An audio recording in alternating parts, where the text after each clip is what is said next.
So I'm actually really torn on this as a trade concept. I think Sabonis is a really good player. I think that as Sabonis trusts his three ball more and really shot that at a higher volume, he'd be somebody that offensively could fit beautifully with what the Toronto Raptors do with their ball movement and how good he is as a screen shredder and all the DHO options to free up guys like Quick who aren't traditional lead guards. Jamal Shed would thrive in a pick and roll structure as well. Being able to go big on big screens between CMB and Barnes and Sabonis all makes a lot of sense. It's just the defensive end where it's a real problem. Like defensive, I know people are going to be like, well, he finished 10th in Defense Player of the Year.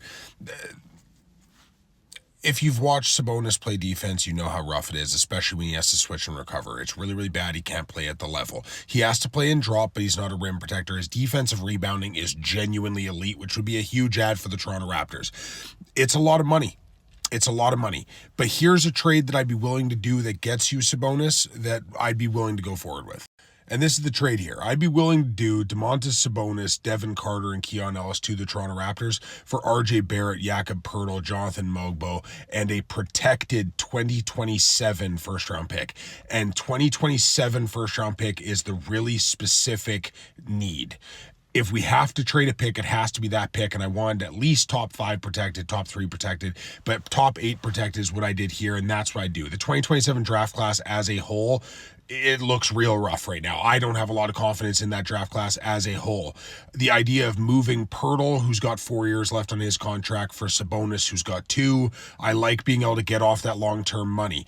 I like the idea of getting Carter and Ellis, who can both play guard spots for us, both defend at a super high level. I think that Devin Carter has a ton of unlock. If you've seen some of my videos on him, I believe that there's a lot left in the tank there that's been mismanaged by a horrible Sacramento Kings organization.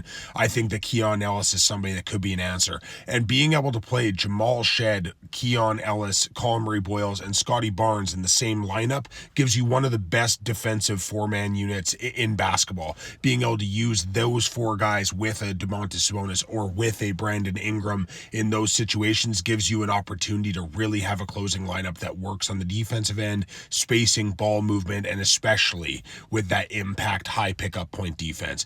So that's a deal that I'd be willing to do. I know the Toronto fans that are from Toronto that love RJ Barrett because he's from Toronto. You need to give up something to get something. I think RJ is a good player. I just think he's the odd man out in terms of the contract. They're not moving Ingram.